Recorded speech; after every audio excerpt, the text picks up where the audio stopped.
미국의 코로나19 사망자가 현재 10만 명을 넘어섰습니다. 뉴욕시가 경제활동 재개를 눈앞에 두고 있지만 아직 준비가 미흡하다는 지적이 이어지고 있습니다. 앞으로 뉴욕주에서 감염 예방 필수 물품의 폭리를 취할 경우 최대 2만 5천 달러의 벌금을 부과됩니다.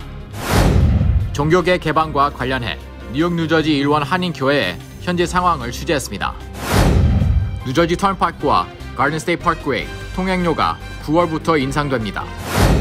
연방 이민 서비스국이 빠르면 오늘 6월 4일부터 업무를 재개할 방침입니다.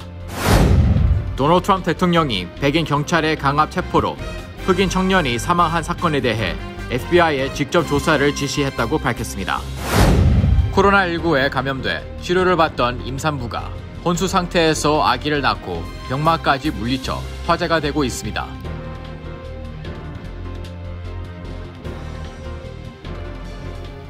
코로나19로 어려움을 겪고 있는 우리 이웃에게 희망을 주는 은행, 뉴 밀레니엄 뱅크. 뉴 밀레니엄 뱅크가 여러분과 함께합니다.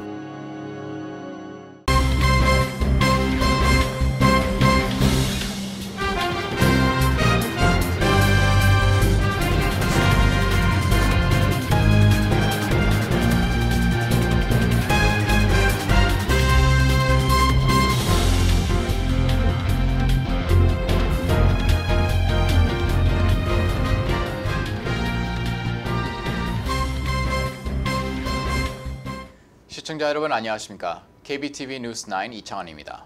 안녕하십니까? KBTV 뉴스9 전상입니다. 첫 번째 소식입니다. 미국의 코로나19 사망자가 현재 10만 명을 넘어섰습니다. 뉴욕타임스는 코로나19 감염 사망자 수를 보도하면서 지난 12주 동안 숨진 사람이 한국 전쟁과 베트남 전쟁에 미군 사망자를 합친 것보다 많다고 지적했습니다.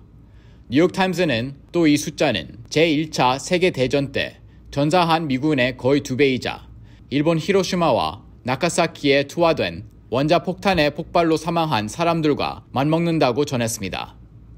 사망자를 미국인만으로 국한할 경우 이라크 전 사망자의 22배, 9.11 테러 사망자의 33배, 아프가니스탄 전쟁 사망자의 41배, 진주만 공급 사망자의 42배에 이르고 있습니다. 현 추세대로라면 코로나19 팬데믹에 따른 희생자는 1918년 스페인 독감으로 약 67만 5천 명이 사망한 이후 가장 사망자가 많은 공중보건 재앙이 될 전망입니다.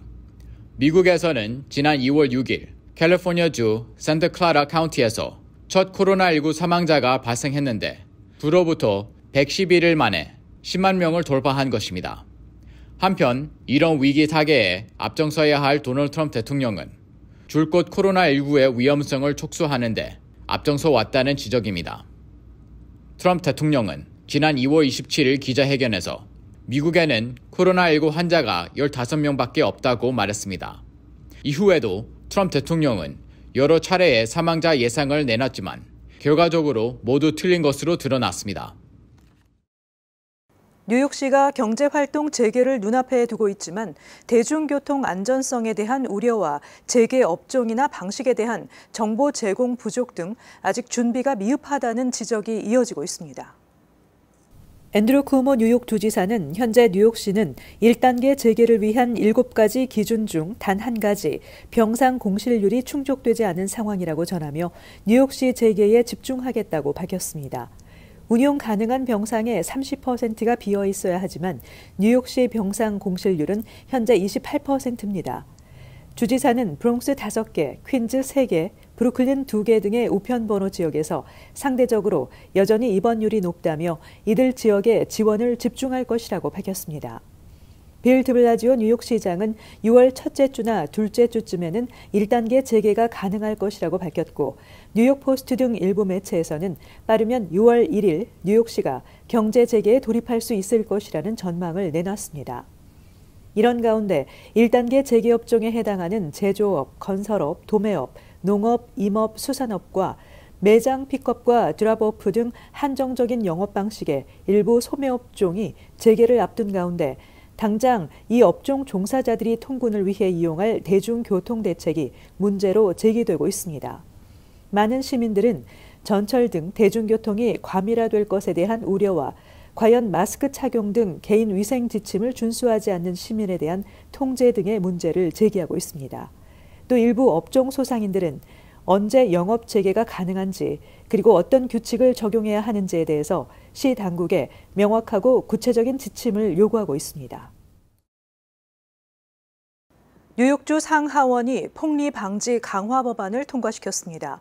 앞으로 뉴욕주에서 마스크와 손 세정제 등 감염 예방 필수 물품의 가격을 크게 높여 판매할 경우 최대 25,000달러의 벌금이 부과됩니다.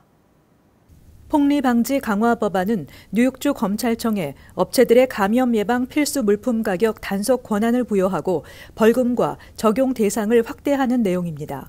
법안에 따르면 감염 예방 필수 물품의 가격을 부풀려 판매하다 적발된 업체에 최대 25,000달러의 벌금이 부과되며 적용 대상이 감염 예방 필수 물품은 물론 대중의 건강과 복지를 증진시키는 데 사용되는 기타 필수 물품까지로 확대됩니다. 특히 법안은 정부나 병원 등에 판매되는 감염 예방 필수 물품도 적용할 수 있도록 하고 있습니다. 뉴욕주 일부 병원에서는 최대 20배가 넘는 가격으로 마스크 등 감염 예방 필수 물품을 구입하기도 했던 것으로 나타났습니다. 뉴욕주 검찰청에 따르면 코로나19 사태가 시작된 이후 최소 5,750건의 소비자 가격 불만 신고가 접수됐습니다.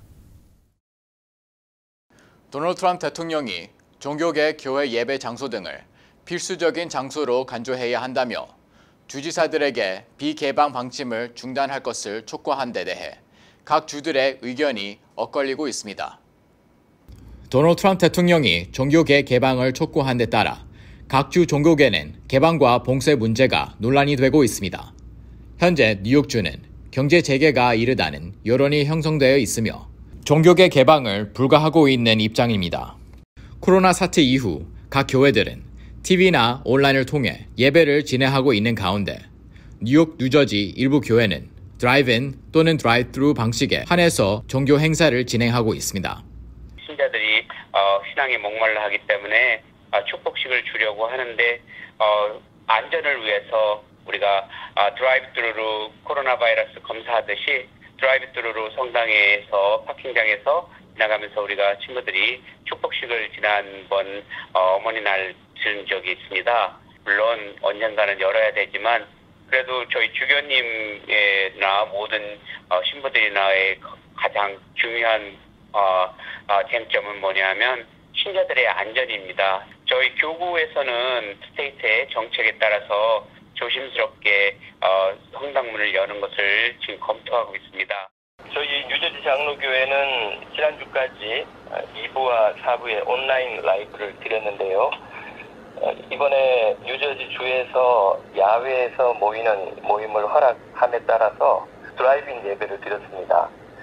이 드라이브인 예배는 저희 교회 오클랜드 캠퍼스 내에 있는 야외 축구장에서 교우들이 차를 타고 와서 파킹을 하고 스탠드 상단에서 진행되는 예배를 실시간으로 보면서 드리는 첫 야외 예배였습니다. 이 야외 예배를 앞으로 주 정부의 지침에 따라서 점점 더 확대해서 많은 교우들이 다시 교회에 물리적으로 나와서 예배를 드릴 수 있도록. 도널드 트럼프 대통령은 일부 주지사들이 교회 예배당들을 필수 장소에서 제외한 것은 옳지 않다며 이 부당함을 바로 잡겠다고 밝힌 바 있습니다. 이에 대해 데블라지오 뉴욕 시장은 지금 현 시점에서 종교 시설의 문을 다시 여는 것은 매우 위험한 행위라고 밝혔으며 종교계도 예전과 같은 종교 활동을 할 수 없다는 데 뜻을 같이 했다고 강조했습니다. 한편 버지니아주의 경우 이달 중순 자택 대피령이 해제되면서 종교계 재개 관련 지침서가 발표됐습니다. 이에 따르면 종교 장소의 경우 평소의 절반 수준의 인원으로 진행하고 참석자 6핏 간격 유지, 좌석 표시제, 마스크 착용 의무화가 필수 조건으로 제시됐습니다. CDC 관계자는 지난달 초 전국적인 종교시설의 정상화 지침 초안을 마련했지만 백악관이 개입해 내용 수정을 거치며 아직 공개되지 않고 있습니다. 뉴저지 턴파이크와 가든 스테이트 파크웨이의 통행료가 9월부터 인상됩니다. 뉴저지 턴파이크 교통공사는 재정 확보를 위해 통행료 인상이 불가피하다는 입장을 밝혔습니다. 이상경 기자가 전해드립니다. 뉴저지 턴파이크 교통공사 이사회가 만장일치로 승인한 고속도로 통행료 인상안은 오는 9월 13일부터 적용될 예정입니다. 일반 승용차 기준 뉴저지 턴파이크의 경우 톨당 평균 1달러 30센트 인상되고 가든 스테이트 파크웨이의 경우 주요 톨에서 1달러 50센트에서 1달러 90센트로 40센트 인상됩니다. 운전자가 뉴저지 턴파이크 고속도로를 이용해 I-80 리치필드 파크 엑셋 18부터 남서부 뉴저지의 델러웨이 메모리얼 브리지까지 주행할 경우 기존 통행료 13달러 85센트에서 5불 인상된 금액인 18달러 85센트로 지불하게 됩니다. 뉴저지 턴파이크 교통공사는 이번 인상을 통해 뉴저지 턴파이크와 가든 스테이트 파크웨이의 고속도로 확대와 출입구 신설 등 인프라 개선을 위한 240억 달러 프로젝트 비용을 충당할 계획이라고 밝혔습니다. 이번 통행료 인상안은 필머피 뉴저지 주지사의 최종 서명만을 남겨둔 상태입니다. KBTV 뉴스 이상경입니다. 연방이민서비스국이 이민수속자의 인터뷰를 포함한 방문객 대면 업무를 준비 중입니다. 빠르면 오는 6월 4일부터 업무를 재개할 계획입니다. 이상경 기자가 전해드립니다. 현재 연방이민서비스국은 코로나19 확산 방지의 일환으로 각 지역 오피스들을 폐쇄한 상태지만 오는 6월 4일을 기점으로 이민 대면 업무를 재개할 예정이라고 밝혔습니다. 이민국은 업무 재개 시 CDC 지침 사항을 준수할 방침입니다. 직원과 방문객 마스크 착용, 이민 수속자 인터뷰 횟수 조정, 대기실 대기 인원을 최소화할 예정입니다. 단 방문객의 경우 코로나19 환자, 코로나 의심 증상자, 의료진 권고로 2주 자가 격리한 신청자의 경우 방문이 제한됩니다. 또 방문 시간은 15분 이내로, 시민권 취득 절차는 30분 이내로 제한될 예정입니다. 방문객들은 검은색 또는 파란색 펜을 필히 지참해야 합니다. 이민국은 2달 전 지역사무소와 망명신청사무소, 어플리케이션 서포트 센터에서 진행되는 모든 영주권과 시민권 인터뷰, 지문 채취, 망명신청, 시민권 선서 등 신청자와 직원들이 직접 대면해야 하는 업무를 중단한 바 있으며 오피스 대면 업무를 제외한 모든 필수 업무는 온라인 웹사이트를 통해 계속 진행하고 있습니다. KBTV 뉴스 이상경입니다. 도널드 트럼프 대통령이 백인 경찰의 강압 체포로 흑인 청년이 사망한 사건에 대해 FBI와 법무부에 직접 조사를 지시했다고 밝혔습니다. 김은지 기자가 전해드립니다. 트럼프 대통령은 오늘 트위터를 통해 FBI와 법무부가 미네소타에서 발생한 조지 플로이드의 비극적인 죽음에 대한 조사에 돌입했다고 밝혔습니다. 앞서 지난 25일 미네소타에서 아프리카계 미국인인 플로이드가 경찰 제압 과정에서 사망하는 사건이 발생했습니다. 당시 플로이드가 비무장 상태로 백인 경찰의 무릎에 목이 눌려 숨을 쉴 수 없다라고 말하는 영상이 유포되며 흑인 사회가 크게 분노하고 있습니다. 경찰 당국은 사건과 관련된 경찰관 4명을 파면하며 진화에 나섰지만 분노한 수천 명의 시위대가 항의에 나서 경찰과 충돌하는 등 사태가 크게 확대되고 있습니다. 특히 이번 사건의 경우 오는 11월 대선을 앞두고 대선 쟁점이 될 가능성도 제기되고 있습니다. 트럼프 대통령은 반이민 정책 홍보와 코로나19 관련 반중국 행보, 민주당 신인 정치인 공격 등 과정에서 수차례 인종차별 논란에 휩싸인 바 있습니다. KBTV 뉴스 김은지입니다. 코로나19에 감염돼 치료를 받던 임산부가 혼수 상태에서 아기를 낳은 데다 병마까지 물리쳐 화제가 되고 있습니다. 화제의 주인공은 지난 4월 초 코로나19 증세로 뉴욕 대학병원에서 치료를 받아온 아드리아나 토레스입니다. CBS 방송에 따르면 임산부인 토레스는 지난 4월 초 혼수 상태에 빠져 산소 호흡기 치료를 받아왔고 의료진은 회복할 가망이 없다고 판단했지만 아기만이라도 살리려고 시도했습니다. 그 결과 토레스는 지난 4월 8일 혼수 상태에서 딸을 낳았고 출산 예정일보다 2달 먼저 태어난 딸의 체중은 2파운드 12온스에 불과했습니다. It's not an easy 7 weeks. For our hospital, for our NICU, definitely for our nation. 그로부터 이틀 후 토레스는 기적적으로 혼수 상태에서 깨어나 건강을 되찾기 시작했습니다. 그녀는 인큐베이터 치료로 체중이 5파운드로 늘어난 딸과 함께 퇴원하면서 자신까지 살려준 의사 선생님께 감사드린다며 눈물을 흘렸습니다.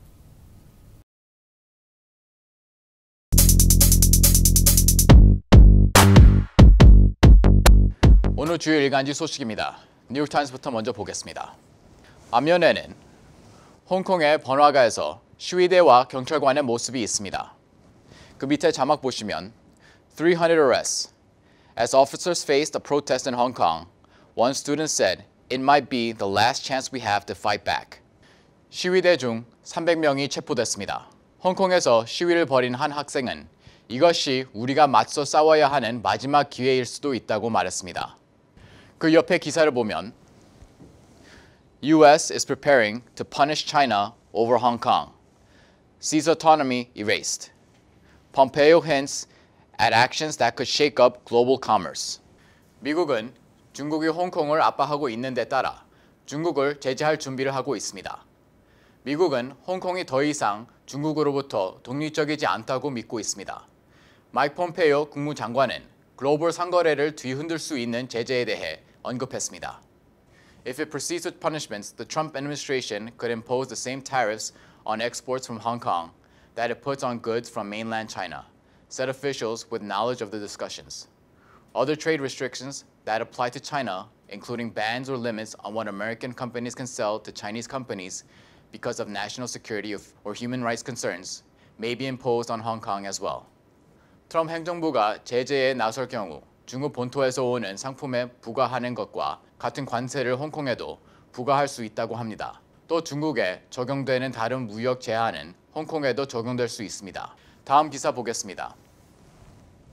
Pandemic pushes EU toward plan for fiscal unity. Financing the recovery, block would share debt and be step closer to common budget. 유럽연합은 팬데믹으로 인해 재정 통합을 계획하고 있습니다. 부채와 공동 예산을 공유하면서 경제를 회복시킬 것이라고 합니다. The European Commission, the bloc's executive branch, on Wednesday proposed that it raise 750 billion euros or $826 billion on behalf of all members to finance the recovery from the economic collapse brought on by the virus, the worst crisis in the history of the European Union. 유럽위원회는 어제 8,260억 달러를 모금할 것을 제안했습니다. 경제 회복에 자금을 마련하기 위해서는 유럽연합의 모든 회원국이 참여해야 한다고 합니다. 이제 뉴욕 포스트를 보겠습니다. Me, one of Twitter's neutral fact-checkers, meant to police Trump. Ministry of Tweet. 팩트체크인 유엘 로트가 트위터의 트럼프에 관한 말합니다. 그는 트럼프를 나치이자 인종차별주의자라고 비난했습니다. 유엘 로스는 트위터에 팩트체크로서 중립적인 위치에 있어야 하지만 개인 트위터에는 트럼프에 대해 편파적인 비난을 해왔습니다. 9페이지로 넘어가서 자세한 내용을 더 살펴보겠습니다. The tweet cop needs policing. Republicans feel that social media platforms totally silence conservatives' voice. We will strongly regulate or close them down before we can ever allow this to happen. We saw what they attempted to do and failed in 2016. We can't let a more sophisticated version of that happen again. Trump tweeted. 트럼프 대통령은 트위터의 소셜미디어가 공화당 보수파의 의견을 잠재우고 있다고 생각한다며 소셜미디어가 공화당을 이런 식으로 계속 공격한다면 소셜미디어를 강력하게 규제하거나 폐쇄하겠다고 밝혔습니다. 행정부는 2016년에 소셜미디어 규제를 시도했었고 이제 이런 일이 확대되도록 놔두지 않겠다는 내용입니다. 지금까지 주요 신문 헤드라인이었습니다. 스페이스X의 역사적인 첫 민간 유인 우주선 크루 드래곤 발사가 악천후로 전격 연기됐습니다. 스페이스X는 플로리다 지역 일대 기상 악화에 발사 시간 17분을 앞두고 연기 결정을 내렸습니다. 나사는 유인 우주선 다음 발사는 오는 30일 오후 3시 22분으로 재조정됐다고 밝혔습니다. 유인 우주선이 발사되기는 아틀란티스호의 비행이 종료된 이후 9년 만이고 민간 유인 우주선은 역사상 처음입니다. 플로리다의 테마파크 월트 디즈니 월드가 오는 7월 11일 다시 문을 엽니다. 디즈니는 매직 킹덤과 애니멀 킹덤을 시작으로 디즈니 월드의 개방을 단계적으로 확대할 예정입니다. 직원과 방문객은 마스크를 착용하고 입장 전에 체온 점검을 받아야 하며 디즈니 측은 6피트의 사회적 거리두기 원칙이 준수되도록 하기 위한 전담반을 조직하고 방문객과 직원 간 접촉을 최소화하기 위해 일부 매장에는 아크릴 유리도 설치하기로 했습니다. 뉴저지주 팰리세이드 파크 타운 정부가 한인 나탈리아 김 씨를 포함한 4명의 경찰관을 신규 채용하기로 승인했습니다. 김 씨는 지난 2017년 팰리세이드 파크 교통경찰로 채용돼 복무한 경력이 있고 타 지역 근무를 거쳐 팰리세이드 파크 경찰서 한인 여성 최초로 정식 경찰로 채용됐으며 임명식은 다음 달에 있을 예정입니다. 빌 드블라지오 뉴욕시장이 코로나19로 큰 타격을 입고 있는 뉴욕시 식당들을 보호하기 위한 배달 앱 수수료 제한 조례안에 서명했습니다. 이에 따라 6월 2일부터 그랩허브와 우버이츠 등 배달 앱 업체가 식당에 부과하는 수수료는 주문액의 최대 15%까지로 제한됩니다. 해당 규정을 위반할 경우 $500에서 $1,000의 벌금이 부과됩니다. 그동안 배달 앱 업체는 식당에 30% 내외의 수수료를 부과하면서 논란이 되어 왔습니다.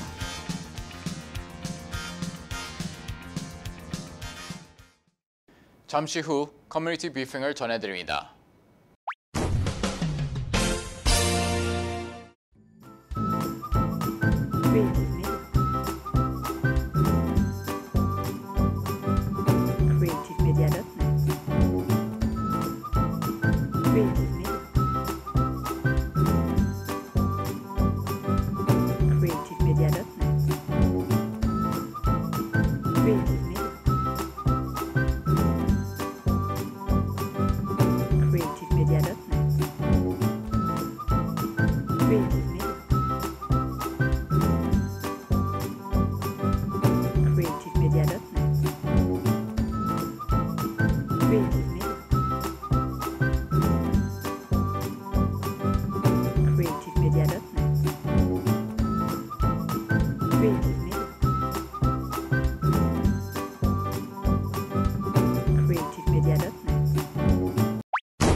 이어서 환율과 증시 전해드립니다.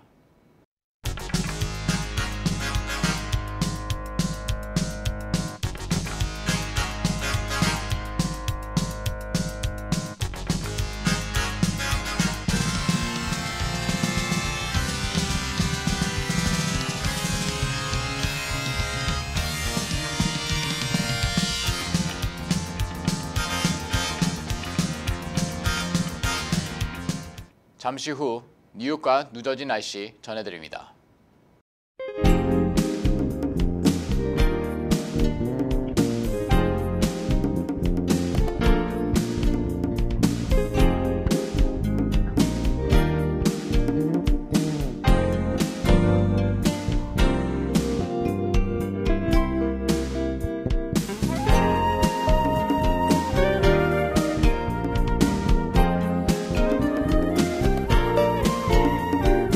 코로나19라는 유례 없는 감염병의 어려움 속에 곳곳에서 개인의 이익만을 챙기는 이기적인 문제들도 많이 드러나고 있습니다. 서로 돕고 배려하는 성숙한 시민 정신이 절실히 필요할 때입니다. 오늘도 KBTV 뉴스9을 시청해 주신 여러분 고맙습니다. 편안한 밤 되시기 바랍니다. 코로나19로 어려움을 겪고 있는 우리 이웃에게 희망을 주는 은행, 뉴 밀레니엄 뱅크. 뉴 밀레니엄 뱅크가 여러분과 함께합니다.